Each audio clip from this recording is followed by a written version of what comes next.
मेरे लिए माननीय श्री नरेंद्र मोदी जी भगवान है, जिसके लिए हम 500 वर्षों से लड़ाई लड़ रहे थे। अगर सही मायने में वो चीज हमें किसी ने दी है तो माननीय श्री नरेंद्र मोदी जी ने वो चीज दी है। पूजा, मेरा सवाल ये था कि राजनीति में आने के बाद, नेता बनने के बाद लोग भ्रष्ट हो जाते हैं, ऐसा माना जाता है, तो ऐसा क्या बदल जाता है? देखिए, सभी नेता भ्रष्ट नहीं होते। जब से भारतीय जनता पार्टी आई है, अब हर व्यक्ति चिल्ला चिल्ला के बोलता है कि मैं एक हिंदू, और उसको ये बात बोलने में बहुत प्राउड है। तो पूजा, जैसे आपने बोला कि पार्टी जो है वो हिंदुत्व के लिए काम कर रही है, हिंदू प्राउड से कह पा रहे हैं कि हम हिंदू हैं। बीजेपी पे ये एक इल्जाम भी है कि वो सच में ही हिंदुओं की पार्टी और हिंदुओं के लिए ही काम कर रही है। मुस्लिमों को पूरी तरह से इग्नोर किया जाता है, उनको दबाया जाता है या उनके साथ में गलत बर्ताव किया जाता है। इसके बारे में आप क्या कहना चाहेंगे? नहीं, ऐसा नहीं है, ये गलत चीजें हैं। तो हमारे देश में जो बेटियों के साथ में बलात्कार जैसी घटनाएं, दुर्घटनाएं हो रही हैं, तो जब क्राइम इतना बड़ा है तो इसमें सजा मिलने के लिए इतनी देरी क्यों होती है? अभी सरकार इस पे और थोड़ा गंभीरता से ध्यान देगी, क्योंकि जनता की बातों को हम प्राथमिकता हमेशा से देते हैं और देती आई है। इस स्लोगन में आप लोगों को ऐड करनी चाहिए कि बेटी बचाओ, बेटी पढ़ाओ, बेटी को सशक्त बनाओ, क्योंकि जब तक बेटी सशक्त नहीं होगी तो इस समस्या का समाधान नहीं होगा। मैं भी एक जाट फैमिली से आती हूँ और आप भी जाट परिवार से आते हैं। जितना स्टिक बैकग्राउंड जाटों का होता है, मुझे लगता है इतना किसी का होता है। कि आप दहेज प्रथा को खत्म करके वो सारे पैसे अगर अपनी बेटी के एजुकेशन में लगाएं, अपनी बेटी को सशक्त बनाने के लिए लगाएं, Absolutely. कि जितना आप बेटियों को दबाने में, तो आपको अपने बेटे को बेटी से थोड़े ज्यादा ही संस्कार देने चाहिए, ताकि उसको ये समझ हो कि बाहर अगर कोई बहन बेटी दिख रही है तो आप उस पर गंदी नजर ना डालें। हेलो, नमस्ते, राम राम जी। मैं इशिका चौधरी एक बार फिर से आप सबका स्वागत करती हूँ अपने चैनल देसी चौधरी पर। दोस्तों, आज जो हमारे साथ मेहमान हैं वो युवा मोर्चा महामंत्री बाहरी दिल्ली से पूजा तोमर जी। तो आइए जानते हैं उनसे कि उन्होंने इतनी छोटी सी उम्र में इतना बड़ा मुकाम कैसे हासिल किया, और युवाओं का राजनीति में क्या काम है, और कैसे अगर कोई युवा चाहे तो राजनीति में आ सकता है। अटल जी ने कहा था कि भारत कोई भूमि का टुकड़ा नहीं है, ये जीता जागता राष्ट्र पुरुष है। ये वंदन की धरती है, अभिनंदन की धरती है। ये तर्पण की भूमि है, ये अर्पण की भूमि है। इसकी नदी नदी हमारे लिए गंगा, उसका कंकड़ कंकड़ हमारे लिए शंकर है। हम जिएंगे तो इस भारत के लिए और मरेंगे तो इस भारत के लिए। मरने के बाद भी गंगा जल में बहती हुई हमारी अस्थियों को कोई कान लगा के सुनेगा तो उससे एक ही आवाज निकलेगी, भारत माता की जय, भारत माता की जय। नमस्ते पूजा जी, आपका बहुत बहुत स्वागत है हमारे चैनल पर। कैसी हैं आप? नमस्ते, मैं बहुत अच्छी हूँ एंड थैंक्स कि आपने मुझे मौका दिया और मुझे आपसे मिलकर बहुत अच्छा लगा। Same here Pooja ji, thank you so much कि आपने अपने बिजी शेड्यूल में से टाइम निकाला और आप यहाँ पर आई। अच्छे लोगों के लिए मेरे पास हमेशा टाइम है। So sweet of you.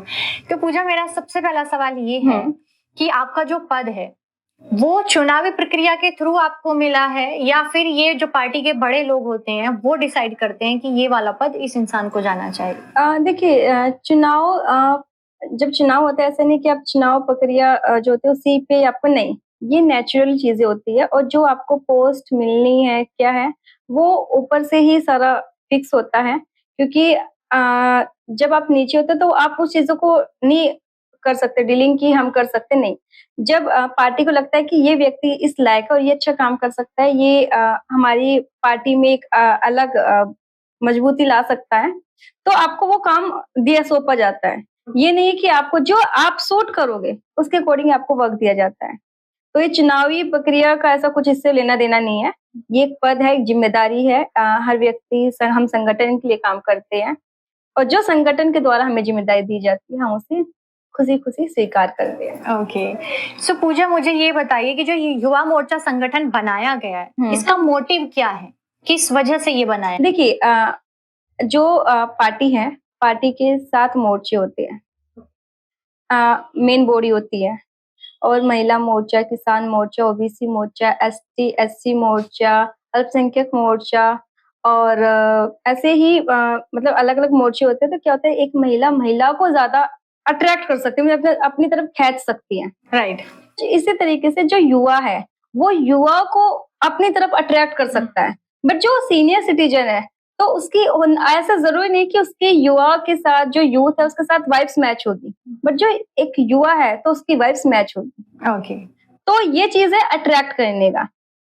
आप हमें जो भी संगठन के द्वारा वर्क दिया जाता है, हम सबका इक्वल काम होता है, सब इक्वल ही करते हैं। हर पार्टी, हर व्यक्ति को, चाहे वो महिला मोर्चा वाले हो, मतलब मेन बॉडी के लोग हो या युवा मोर्चा वाले हो, सबको इक्वल काम देता है, बट वो डिवाइड कर देते हैं कि ये आप यूथ तक पहुंचाइए, महिला, ये काम महिलाओं तक पहुंचाओ।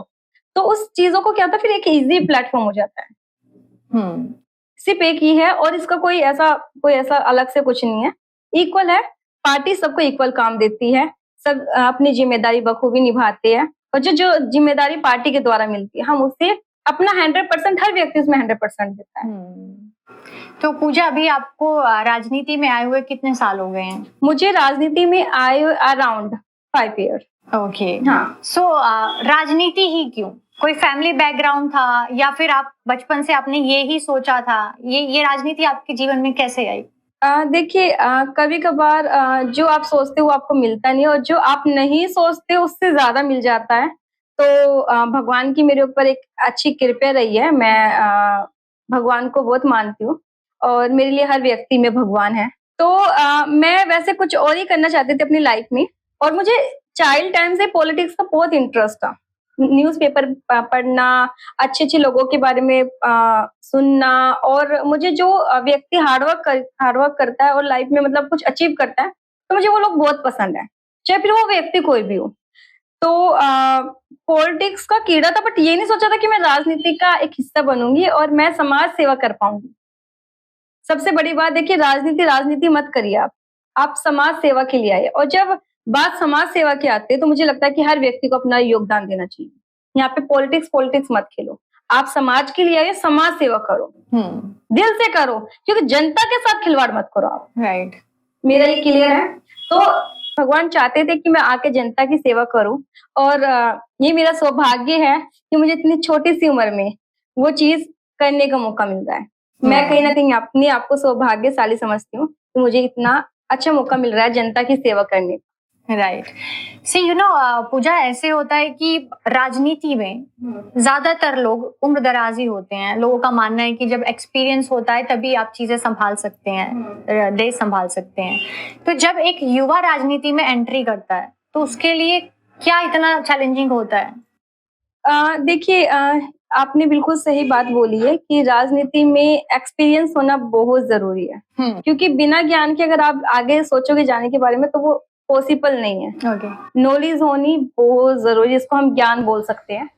और मेरा ऐसा मानना है कि जो सीनियर सिटीजन होते हैं, जिस व्यक्ति ने अपने 30-30 साल, 40-40 साल पार्टी में दिए हैं, तो ऑफकोर्स उनका अनुभव हमसे ज्यादा है, क्योंकि वो ग्राउंड स्तर से निकल के वहां तक गए हैं, डायरेक्टली वो वहां तक नहीं पहुंची। अगर आज हमारे माननीय श्री नरेंद्र मोदी जी देश के प्रधानमंत्री बने हैं, देश का नाम ऊंचा कर रहे हैं, तो वो भी नीचे से निकल के गए हैं।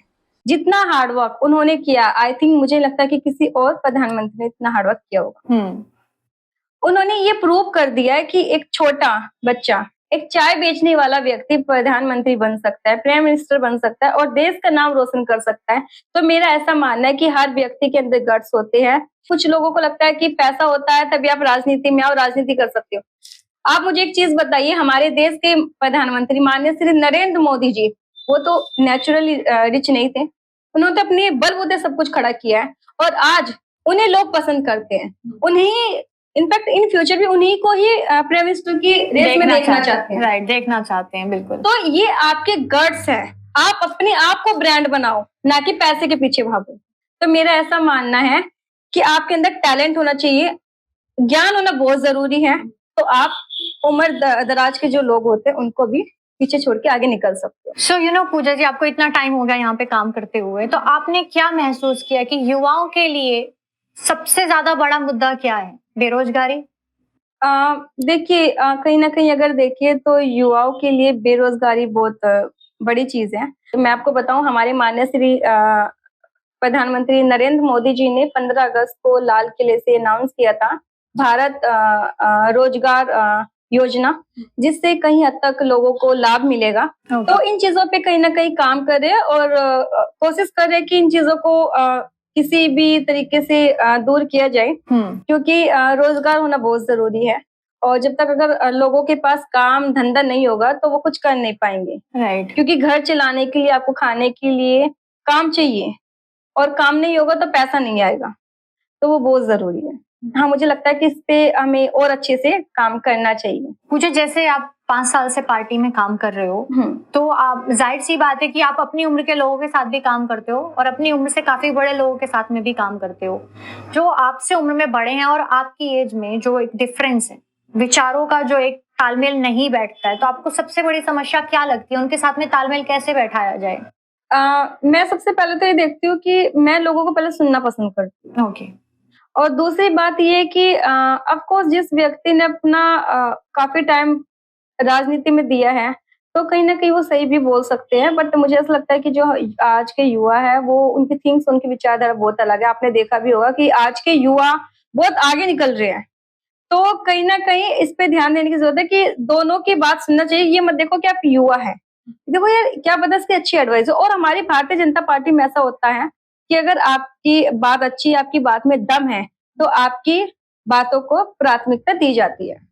अच्छा, ओके। हाँ, बीजेपी में ऐसा होता है, ऐसा होता है। जिसका भी ओपिनियन अच्छा हाँ, होगा उसको तवज्जो दी उसको जाएगी। दिया जाएगा। ऐसा नहीं है कि नहीं, क्योंकि हम संगठन के लिए काम कर रहे हैं, अपने देश के लिए काम कर रहे हैं। पूजा, मुझे एक बात बताइए कि आपके अकॉर्डिंग, ये सिर्फ आपका इंडिविजुअल मैं पूछ रही हूँ, कि एक अच्छा नेता बनने के लिए इंसान के अंदर कौन सी वो खूबी होनी चाहिए जिसे हम कह सकें कि हाँ, ये अच्छा नेता है? मैं अपनी बताती हूँ रियलिटी। बिल्कुल। अच्छे नेता वो हैं जो हर व्यक्ति को जनता ना समझकर अपना परिवार माने, वो अच्छा नेता है। क्योंकि जिस दिन अगर आपने हर व्यक्ति को अपने परिवार का सदस्य मान लिया, उस दिन आप एक्चुअल में उनके लिए समर्पण हो जाओगे। बट अगर आप सोचेंगे जनता है, तो आप अभी दिल से उनके नहीं बने हो। और जब अगर आप उनके दिल से नहीं बने, तो आप ये उम्मीद मत रखो कि वो लोग हमारे दिल से हमारे हैं। आपको उनके लिए समर्पण होना पड़ेगा। उनके लिए नेता नहीं, उनका बेटा या बेटी बन के आपको उनके लिए काम करना पड़ेगा, और उसको ही आपको प्राथमिकता देनी होगी। तब जाके आप अच्छा नेता बनोगे। और उसकी जरूरत का ध्यान रखो कि हम इनके लिए और क्या अच्छा कर सकते हैं। अगर भगवान ने आपको इतनी कैपेसिटी दी है कि आप किसी व्यक्ति का अच्छा कर सकते हो, उसके बुरे टाइम में काम आ सकते हो, तो आपको आना चाहिए।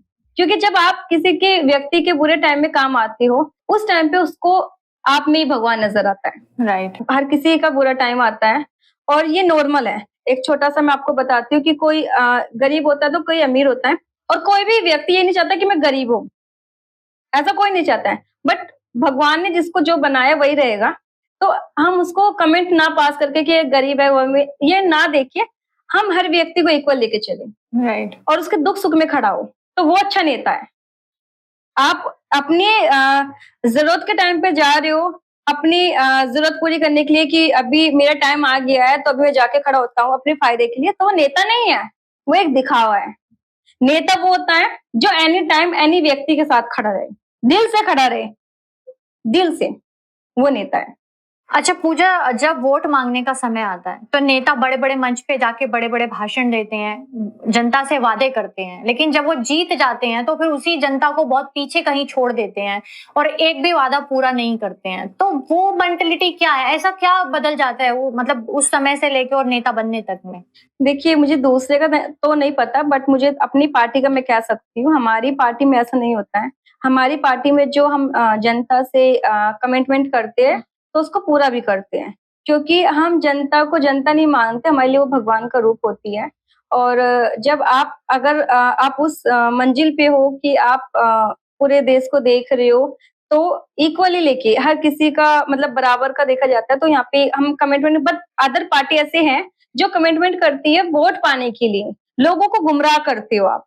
तो प्लीज जनता के साथ मत खेलो, ठीक है? आप उनके भरोसे के साथ खेल रहे हो। हमारी पार्टी अच्छा काम कर रही है, बोलती है कि हम ये करेंगे तो हम पूरा करते हैं। थोड़ा टाइम लग सकता है क्योंकि हर योजना को लागू होने में थोड़ा सा टाइम लगता है, ऐसा नहीं कि सडनली। बट हम ये नहीं बोलते कि हम उसको नहीं करेंगे, ऑफकोर्स हम उसे करेंगे, हमें थोड़ा टाइम दो। बट बहुत सारे लोग ऐसे हैं कि हम ये कर देंगे, वो कर देंगे, और वो लोग करते नहीं है। जो अदर विपक्षी लोग हैं, वो सिर्फ जनता के विश्वास के साथ खेलते हैं, जो कि गलत है। मतलब अगर मेरे शब्दों में आप देखिए तो वो पाप है। आप किसी के विश्वास के साथ, क्योंकि अगर कोई व्यक्ति आपको जिताता है तो वो आपसे उम्मीदें रखता है कि ये मेरी ये समस्या दूर करेगा, ये समस्या दूर करेगा। और जब आप जीत जाते हो, लीडर बन जाते हो और आप उसकी समस्या नहीं देखते हो, तो वो व्यक्ति टूट जाता है। वो व्यक्ति अपनी जगह बिल्कुल ठीक है, फिर वो कहता है कि मैं इसको नहीं जिताऊंगा। तो बट ये है कि आप जनता के साथ रहो, उसके विश्वास के साथ मत खेलो। पूजा, मतलब आपका जितना भी करियर है राजनीति में, इसके अपार्ट भी आपका फैमिली कहीं ना कहीं राजनीति में तो आपका प्रभाव रहा ही है ना। फैमिली तो इन्वॉल्व थी किसी ना किसी तरह से। तो आपका सफर काफी लंबा है राजनीति में, आपने देखा है, जिया है, फिर आप खुद राजनीति में उतरी हैं। तो सारी इंडिया में ये कहा जाता है अक्सर कि राजनीति एक दलदल है, गंदगी है, जो उतरेगा वो भी गंदा हो जाएगा। तो इतनी खराब छवि राजनीति की क्यों है? ऐसा लोगों ने बना दिया है। अभी मैं राजनीति में हूँ, मैं आपको सामने से बोलती हूँ, आज तक मुझे किसी भी व्यक्ति ने कुछ गलत नहीं बोला है। कुछ गलत नहीं है। अगर आप अच्छे तो दुनिया अच्छी है, अगर आप खुद ही गंदे तो आपको लोग कैसे सही बोल सकते हैं? आप पे डिपेंड करते हो चीजें। बट हाँ, ऐसा देखिए, सिक्के के दो पहलू होते हैं। तो हो सकता है कि ऐसा अगर लोग बोलते, हो सकता है कि मेरा राजनीतिक करियर थोड़ा 5 साल का तो कम भी हो सकता है। मैं ये नहीं बोलूँ कि मेरा, क्योंकि जो लोग अनुभवी है, तो अगर वो लोग बोल रहे हैं तो उनको लगता होगा कि हाँ ऐसा होगा। बट आज तक मुझे पार्टी में कभी किसी व्यक्ति ने कुछ नहीं बोला है। और दलदल कुछ नहीं होता। जब व्यक्ति आगे चलता है तो जो अदर लोग होते हैं वो सोचते हैं कि ऐसे ही आगे बढ़ी होगी, बट ऐसा नहीं होता है। यहाँ पे काम देखा जाता है। अगर आपके अंदर गर्व से आप डिजर्व करते हो तो चीजें आपके पास चल के आएगी और आप अच्छे व्यक्ति बनोगे, क्योंकि पार्टी को भी अच्छे व्यक्ति की जरूरत है और वो आप पे डिपेंड करता है। कुछ भी गलत नहीं है। मैं तो स्पेशली कहती हूँ कि युवाओं को आना चाहिए और पार्टी में जुड़ना चाहिए। स्पेशली मैं कह रही हूँ, कुछ भी गलत नहीं, यहाँ कोई गलत नहीं करता है। ये सिर्फ लोग गुमराह करते हैं, कुछ ऐसा नहीं है। पूजा, मेरा सवाल ये था कि राजनीति में आने के बाद, नेता बनने के बाद लोग भ्रष्ट हो जाते हैं, ऐसा माना जाता है। तो ऐसा क्या बदल जाता है? देखिए, सभी नेता भ्रष्ट नहीं होते और जो लोग भ्रष्ट हैं उनके ऊपर कार्रवाई हो रही है। सीबीआई उनकी जांच कर रही है और वो आज अंदर है। आप देख ही रहे होंगे, मैं नाम नहीं लूंगी किसी व्यक्ति का। बट जो हमारी पार्टी, जब से हमारी पार्टी आई है तो उन्होंने हिंदुत्व के लिए काम किया है। जैसे कि सबसे बड़ा उदाहरण अगर मैं आपको जीता जाकर बताऊं तो राम मंदिर, जिसके लिए हम 500 वर्षों से लड़ाई लड़ रहे थे। अगर सही मायने में वो चीज हमें किसी ने दी है तो माननीय श्री नरेंद्र मोदी जी ने वो चीज दी है। ये मेरा सौभाग्य है कि मुझे नरेंद्र मोदी जी के साथ काम करने का मौका मिल रहा है। उनकी पार्टी में, I mean Bharatiya Janata party में एक छोटे से मामूली सी कार्यकर्ता बन के मैं काम करी। मेरे लिए बहुत बड़ी सौभाग्य की बात है। बट मेरे लिए माननीय श्री नरेंद्र मोदी जी भगवान है, क्योंकि जिस तरीके से उन्होंने 500 वर्षों से जो लड़ाई लड़ती आ रही थी, जिसके लिए लोग उत्तर प्रदेश में वोट मांगते थे कि आप हमें सीएम बनाइए, हम राम मंदिर बनाएंगे, बट आज तक वो कर नहीं पाए। वो अगर किसी व्यक्ति ने कर दिखाया तो वो माननीय श्री नरेंद्र मोदी जी ने, और जो उत्तर प्रदेश के सीएम है योगी आदित्यनाथ जी ने वो चीज करके दिखाई है।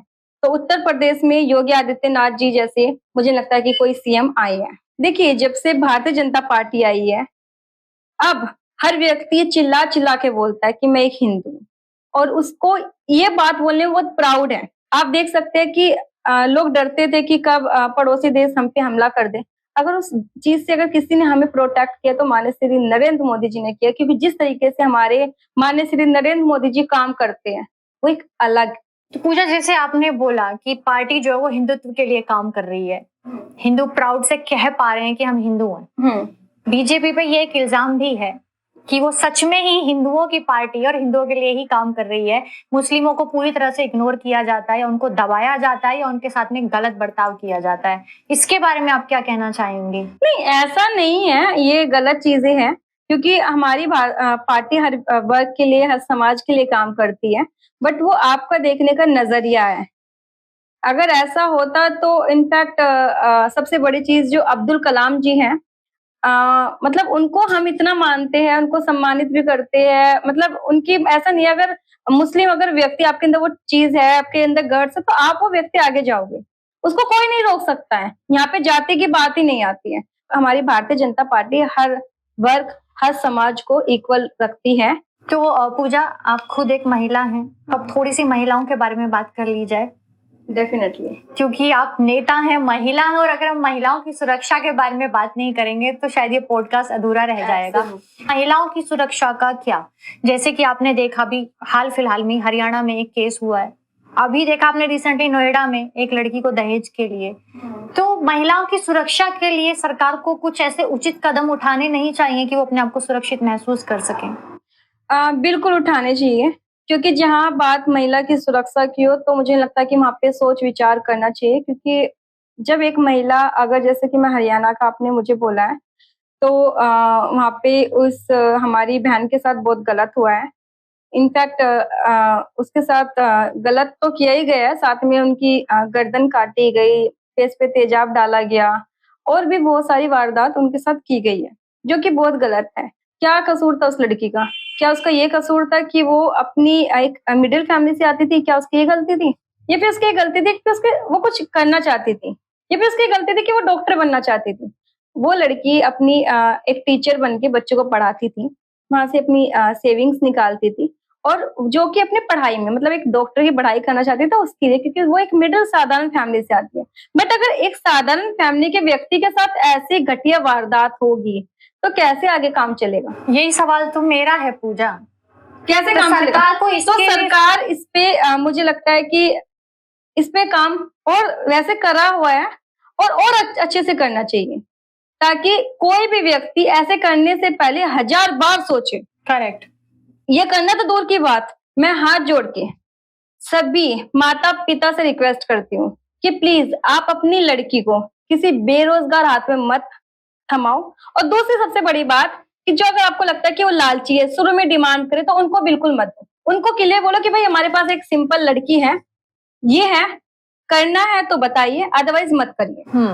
ठीक है? क्योंकि जो व्यक्ति आपसे लालच के लिए करेगा और जो व्यक्ति कुछ करता नहीं है, तो ऑफ कोर्स वो आपकी लड़की को कभी सुखी नहीं रख सकता। इससे बेटर तो आप अपनी लड़की को अपने घर में बिठा लो, वो वहाँ पे भी हैप्पी है, बट गलत हाथों में मत सौंपो। वो जल के मरेगी, उसका फ्यूचर खराब होगा, क्योंकि किसी भी व्यक्ति को इतना हक नहीं है कि वो उसे जला के मारे।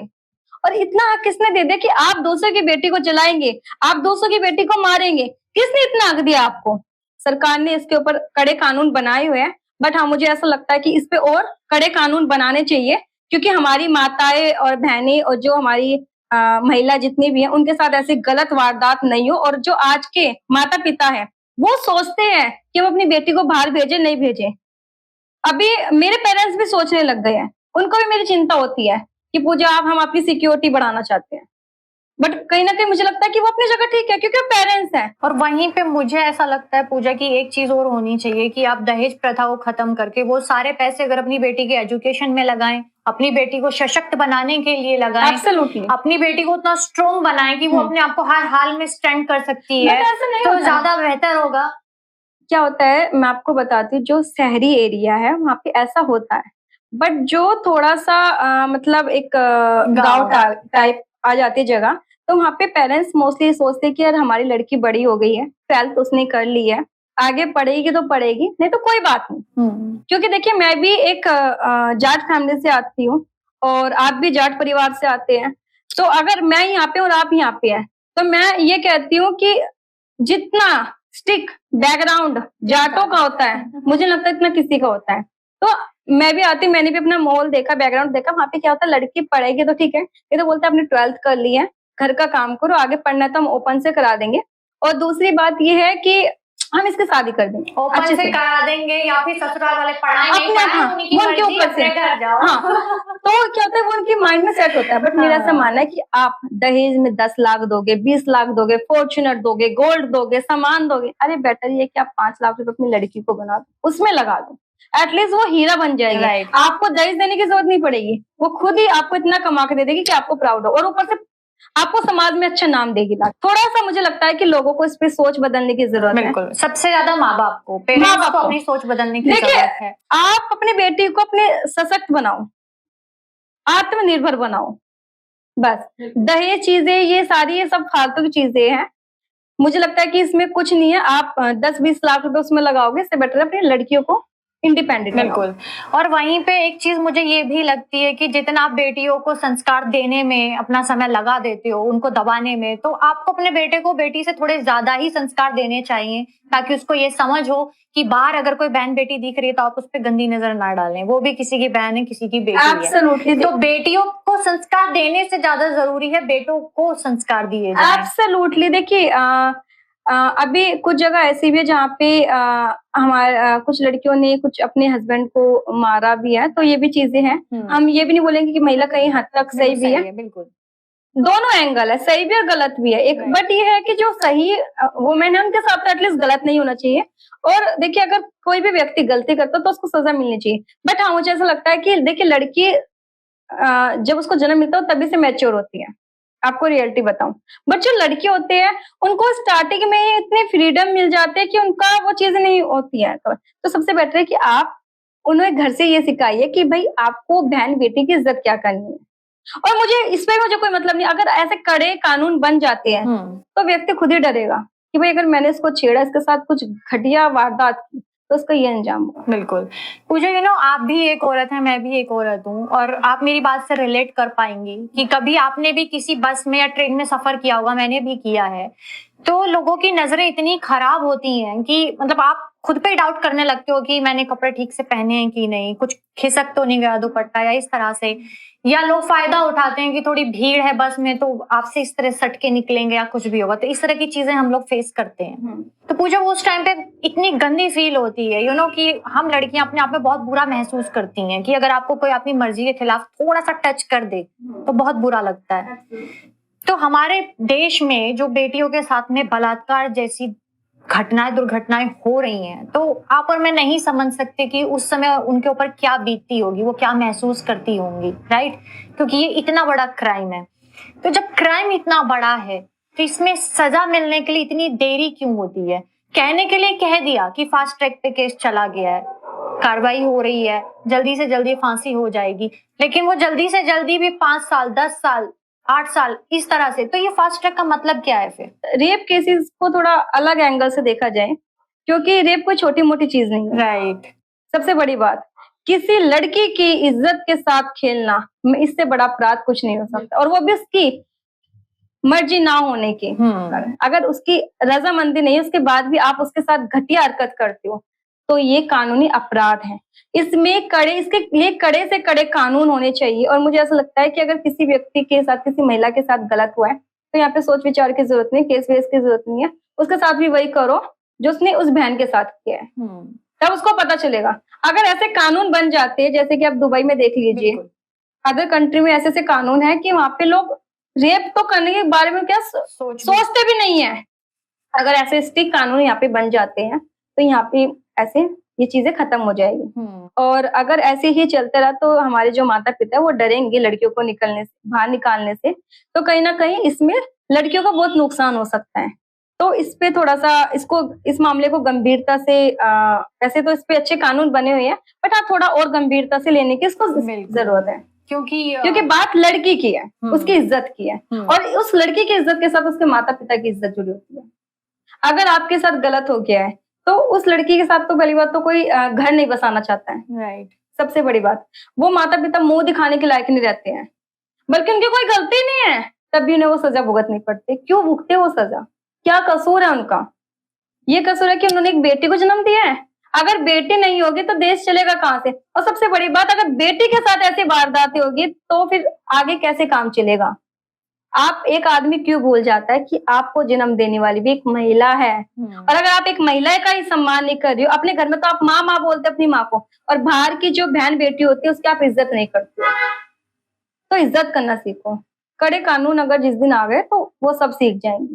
तो सत्ता में तो आपकी पार्टी है, तो आपको अपनी पार्टी को थोड़ी सजेशंस देने चाहिए। नहीं, देखिए, हमारी पार्टी इसमें ध्यान दे रही है, पूरा काम कर रही है जब से हमारे माननीय नरेंद्र मोदी जी आए हैं। देखिए, अभी 10 साल हुए हैं और इतने टाइम में आप क्या ही कर लोगे, ठीक है। फिर भी हमारे माननीय नरेंद्र मोदी जी ने काफी सारी ऐसी योजनाएं लेके आई, जैसे कि शौचालय योजना, जैसे कि बहुत सारी महिला बाहर शौच करने के लिए जाती थी, तो इसमें काफी सारी वारदातें भी होती थी। बट अगर किसी व्यक्ति ने इस चीज के बारे में सोचा है तो वो माननीय श्री नरेंद्र मोदी जी ने सोचा है। अभी सरकार इस पे और थोड़ा गंभीरता से ध्यान देगी, क्योंकि जनता की बातों को हम प्राथमिकता हमेशा से देते हैं और देती आई है। भारतीय जनता पार्टी का एक नारा है, नेशनल फर्स्ट, पार्टी सेकंड और सेल्फ थर्ड। यानी कि जो नेशनल हमारा देश है उसको हम प्राथमिकता, हाँ नेशन फर्स्ट जो हमारा देश है उसको हम प्राथमिकता देते हैं। पार्टी जो हमारे संगठन का काम होता है उसको हम सेकंड नंबर पे रखते हैं, और सेल्फ यानी कि हम खुद को तीसरे नंबर पे रखते हैं। तो बात महिला की है, और हमारे माननीय नरेंद्र मोदी जी हमेशा महिलाओं को प्रथम स्थान देते हैं। जैसे कि अगर 33% का जो आरक्षण है वो किसी व्यक्ति ने दिया है, तो वो सिर्फ और सिर्फ माननीय नरेंद्र मोदी जी ने दिया है। तो हमेशा महिलाओं के बारे में पहले सोचते हैं। बिल्कुल, क्योंकि कई बार देखा गया है सोशल मीडिया पे कुछ वीडियोस वायरल होती हैं कि विदेश से कोई महिलाएं यहाँ घूमने आती हैं, विदेशी महिलाएं, उनके साथ में भी किस तरह से बर्ताव किया जाता है। लड़के उनको छेड़ देते हैं या कुछ बोल देते हैं, उनको इतना अनकंफर्टेबल कर देते हैं कि फिर वो वापस अपने देश में जाके फिर इंडिया की बुराई करती हैं कि India is not a safe country. एक तरफ जहां हमारे भारत में ये कहा जाता है कि अतिथि देवो भव, वहीं पे फिर वो अतिथि अगर लड़की है, कोई विदेशी लड़की है, तो उस अतिथि के साथ में इस तरह से बर्ताव किया जाता है कि मजबूर होकर उसको अपने देश में वापस जाके वीडियो बनानी पड़ती है कि हिंदुस्तान अच्छी जगह नहीं है, वहां के लोग अच्छे नहीं है। एक जगह पे हमारे माननीय श्री नरेंद्र मोदी जी देश का नाम ऊंचा कर रहे हैं। करेक्ट। और दूसरी जगह पे कुछ ऐसे व्यक्ति है जो अपने देश को डुबाने पे लगे हुए हैं, क्योंकि उन्हें देश की वैल्यू नहीं पता है। उनको पता नहीं है कि देश है क्या। तो जो बाहर से लोग आता है, हम उसको अपना भगवान मानते हैं कि आप आपके देश में आया, उसकी इज्जत करो। वो कुछ सोच समझ के आया होगा, बट कुछ ऐसे व्यक्ति जो अपने देश का नाम खराब कर रहे हैं, तो मुझे ऐसा लगता है कि वो रियल में देश भक्त नहीं है। तो मैं इस मन से स्पेशली माननीय श्री नरेंद्र मोदी जी से ये कहना चाहूंगी कि मैं भी एक महिला हूँ, और ये चीजें सुनने में बहुत आ रही है कि महिलाओं के साथ गलत हो रहा है। तो मैं रिक्वेस्ट करती हूँ कि इस पे थोड़े से वैसे तो बहुत अच्छे कानून बने हुए हमारी पार्टी ने बनाए हुए हैं। अगर देखा जाए पहले से भी बहुत हद तक क्राइम कम हुआ है, बट बात महिला की है और उसके परिवार की सिक्योरिटी की है, तो इस पे थोड़ी और गंभीरता से इस पे ध्यान देने की, विचार करने की जरूरत है। बिल्कुल बिल्कुल। तो पूजा जी, मैं हमेशा अपनी निजी जिंदगी में ऑफ द कैमरा मैं बोलती हूँ कि आपके बीजेपी का जो नारा है कि बेटी बचाओ बेटी पढ़ाओ, तो मैं हमेशा बोलती हूँ कि इसमें एक और चीज इस स्लोगन में आप लोगों को ऐड करनी चाहिए कि बेटी बचाओ बेटी पढ़ाओ और बेटी को सशक्त बनाओ, क्योंकि जब तक बेटी सशक्त नहीं होगी तो इस समस्या का समाधान नहीं होगा। आपने जैसा बोला, तो ऑफकोर्स इस पॉडकास्ट के माध्यम से आपका विचार हमारी पार्टी के किसी ना किसी व्यक्ति के थ्रू वहां तक पहुंचेगा, और हो सकता है कि इस पे जरूर काम किया जाएगा। पूजा, आप क्या समझती हैं कि एक रेपिस्ट के लिए जो सजा होनी चाहिए वो उम्र कैद हो या फिर फांसी हो? अगर मेरे दृष्टिकोण से आप देखेंगे तो आपको फांसी होनी चाहिए, क्योंकि इज्जत से बड़ी कोई चीज नहीं होती है। किसी महिला के साथ अगर गलत हुआ है तो ऑफकोर्स ऐसा होना चाहिए। और अगर ऐसे कानून एक बार बन गए ना, तो मैं लिख के देती हूँ कि यहाँ पे रेप होना ही बंद हो जाएगा। पूजा, कोई आप लोगों ने महिला हेल्पलाइन नंबर भी प्रमोट, मतलब अभी आजकल ऐसा कोई हेल्पलाइन नंबर है जहाँ पे महिलाएं फोन कर सकें, अपनी समस्या बता सकें? देखिए, वुमेन हेल्पलाइन नंबर है 181, जहाँ पे एक महिला अपनी समस्या, अपनी बात रख सकती है, ऐसा नहीं है। और देखा जाए तो जहाँ महिलाओं के साथ घरेलू हिंसा होती है, तो इसमें महिलाओं के लिए एक अलग से वो बना हुआ है, वहाँ पे आप अपनी बात रख सकते हो। अपने अकॉर्डिंग जो भी आपकी समस्या है, वो आप उसके अकॉर्डिंग वो फाइट की जाती है। अच्छा पूजा, एक बात बताइए कि राजनीति में महिलाओं की संख्या इतनी कम क्यों है? राजनीति में महिलाओं के लिए एक्सेप्टेंस नहीं है क्या? बिल्कुल है। या महिलाएं खुद इंटरेस्ट नहीं लेती? नहीं, आज की अगर मैं खुद अपनी बात करूँ, मैं तो सामने से देखती हूँ कि महिलाओं को बहुत इंटरेस्ट है पॉलिटिक्स का, और आते हैं। इनफैक्ट महिला जुड़ती है। इनफैक्ट आप कॉलेज टाइम से महिलाएं बहुत जुड़ रही है। अब महिलाओं के अंदर इंटरेस्ट जगने लगा है। तो जो आज की महिला है, और जब से हमारे माननीय श्री नरेंद्र मोदी जी आए, उन्होंने इतने सारे महिलाओं के लिए अच्छे काम किए, जैसे कि उज्ज्वला योजना, आयुष्मान योजना, शौचालय योजना, 33% का जो बिल है वो पास कराया, जो कि 2026 में प्रॉपर लागू हो जाएगा विद पेपर। तो इतनी सारी चीजें अगर महिलाओं के लिए है, तो ऑफकोर्स महिला क्यों योगदान नहीं देगी। अपने माननीय श्री नरेंद्र मोदी जी हमारे देश के प्रधानमंत्री महिलाओं के लिए इतना सोच रहे हैं, तो ऑफकोर्स महिला उनके साथ है, और पूरे दिल से उनके साथ है। तो मेरा ये सवाल था पूजा कि अगर फीमेल्स राजनीति में जाना चाहें तो उनके लिए एक्सेप्टेंस है क्या? उनको स्वीकार किया जाएगा? बिल्कुल स्वीकार किया जाता है, बिल्कुल स्वीकार किया जाता है, क्योंकि राजनीति में महिलाओं की भी बहुत जरूरत है, और मुझे ऐसा लगता है कि महिलाओं को आना चाहिए। पूरा उनको मान सम्मान दिया जाता है, पूरी इज्जत दी जाती है। तो और स्पेशली भारतीय जनता पार्टी में मैं आपको बोलूं तो महिलाओं को बहुत सम्मान दिया जाता है, और बहुत ज्यादा स्कोप है महिलाओं के लिए। ओके पूजा, अगर आपको राजनीति में एक ऐसा पद दिया जाए कि आपको सीएम पीएम बनने का मौका मिले, तो आप क्या करना चाहेंगी देश के लिए? हम अपनी पार्टी में थोड़ा-सा अपना योगदान दे रहे हैं, बट अगर भारतीय जनता पार्टी या पार्टी कभी मुझे मौका देती है, तो मैं एक ऐसे व्यक्ति बन के आगे आना चाहती हूँ। मुझे पद का कोई लालच नहीं है, मैं सिंपल बोलती हूँ। देश की सेवा करने का मुझे बहुत लालच है। मुझे देश की सेवा करनी है और डंके की चोट पे करनी है और दिल से करनी है। मैं नेता या नेता बन के काम नहीं करना चाहती, मैं एक साधारण बेटी बन के काम करना चाहती हूँ। और अगर कभी मुझे मौका मिला, मैं इस पोस्ट पे आई, तो ऑफ कोर्स मैं दिल से काम करूँगी। निस्वार्थ भाव से काम करूँ और मेरे द्वार 24 घंटा खुले रहेंगे लोगों के लिए। स्पेशली जो मुझे सैलरी मिलेगी तो मैं तो वो भी जनता पे लगाने के लिए तैयार हूँ। मतलब मैं ऐसे व्यक्ति बनना चाहती हूँ जो वो खुद बोले कि हमें तो यही चाहिए, वो व्यक्ति बनो। फिर उसके बाद क्या होता है कि लोगों को आपको वोट माँगने की ज़रूरत नहीं होती, लोग आपको खुद लेके आते हैं क्योंकि हमारी जो जनता है, उनको भी एक ऐसा व्यक्ति चाहिए, जो नेता बन के काम नहीं करता है, जो बेटा या बेटी बन के काम करता है। हर कोई ऐसा व्यक्ति चाहता है क्योंकि हर व्यक्ति को अपनापन चाहिए, सम्मान चाहिए। कोई भी व्यक्ति किसी चीज़ का भूखा नहीं है, भगवान ने सबको सब कुछ दिया है, वो सम्मान का भूखा है। आप उसे सम्मान दो, प्यार दो और जहाँ प्यार, एकता होती है, वहाँ पे एक्चुअल में आप लीडर बनते हो।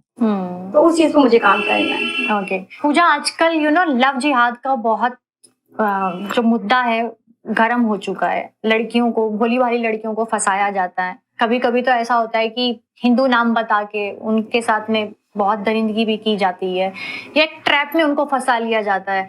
तो आपकी गवर्नमेंट जो है वो लव जिहाद के लिए कुछ कर रही है, या फिर अगर आपके हाथ में हो तो लव जिहाद के लिए क्या होना चाहिए? अरे आज का देश है, 21वीं सदी चल रही है। आज के टाइम में भी अगर आप नहीं समझे तो कब समझोगे? इतनी सारी न्यूज़ सुनो, पास्ट में अगर आप जाओगे तो इतनी सारी वारदातें हैं दुनिया भर की, आप उसके खोल के बैठो। आप ज्ञान लो, लोगों से ज्ञान मत लो, पढ़ो हिस्ट्री, देखो जाके कि हमारे लिए क्या बेटर है, क्या नहीं बेटर है। मैं अपनी देश की बहन बेटी को स्पेशली बोलना चाहूंगी कि अपने आप को देखो, प्यार करना गलत नहीं है। वो आपके ऊपर डिपेंड है कि आपको किसके साथ अपनी लाइफ सेट करनी है।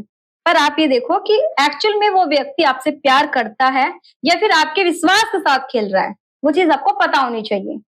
जिस दिन आपको ये चीजें पता चल गई तो मुझे लगता है कि आपके साथ कोई ऐसी वारदात होगी। और मुझे ऐसा लगता है पर्सनली कि थोड़ा बहुत कहीं ना कहीं इस सब में, अगर लव जिहाद के चक्कर में लड़कियां फंस रही हैं तो उनकी फैमिली भी थोड़ा कहीं ना कहीं इसमें रोल प्ले करती है, क्योंकि हमारे जो सनातनी लड़कियां, हिंदू लड़कियां हैं, उनको अपने शास्त्रों के बारे में ही पता नहीं है और उनको यही पता नहीं कि सनातन धर्म क्या होता है। तो कहीं ना कहीं मैं फैमिली से ये कहना चाहूंगी कि अपने बच्चों को हमारे शास्त्रों का ज्ञान दीजिए, सनातन की जानकारी दीजिए कि सनातन है क्या। एब्सोल्युटली, जब आपको आपके धर्म के बारे में एक्चुअली पता चल जाएगा, हाँ, तो आप कुछ गलत नहीं होगा आपके साथ। तो पूजा, बस इसी के साथ हम कामना करते हैं आपके उज्जवल भविष्य की। और एक बार फिर से थैंक यू सो मच कि आप यहाँ पर आई और आपने इतना खुल के हमसे बात की और युवाओं को इतना आपने मोटिवेट किया है। आई होप कि आपको देखकर और भी युवा राजनीति में आने के लिए तैयार होंगे और ऑफ कोर्स राजनीति में आएंगे। यस, मैं प्रत्येक युवा से यही अपील करना चाहूंगी कि अगर आज का जो हमारा विकसित भारत है, उसमें आप अपना जितना भी योगदान दे सकते दीजिए और हमारे माननीय श्री नरेंद्र मोदी जी के नेतृत्व पे चलिए, क्योंकि जो इतना अच्छा काम कर रहे हैं, तो युवाओं को जुड़ना चाहिए और अपनी देश सेवा में अपना योगदान देना चाहिए। बिल्कुल। And thank you so much, मुझे आपसे मिलके बहुत अच्छा लगा और आपके साथ पॉडकास्ट करके बहुत अच्छा लगा। थैंक यू सो मच पूजा, आने के लिए आपका एक बार बहुत बहुत धन्यवाद। Thank you. तो आप अभी सुन रहे थे पूजा को, आपने देखा कि वो इतनी युवा होने के बाद भी इतनी निडरता से अपनी बात कह पाती हैं और या राजनीति ज्वाइन की हुई है उन्होंने 5 साल से। तो मुझे लगता है कि हम सबको पूजा जी से बहुत कुछ सीखना चाहिए और आगे बढ़ना चाहिए। तो बस जाते जाते मैं फिर से वही 2 लाइनें आपसे कहना चाहूंगी कि अगर कर्मों पर है विश्वास तो सफल होंगे तेरे सभी प्रयास। मैं मिलूंगी आपसे नेक्स्ट पॉडकास्ट में, तब तक के लिए राम राम जी।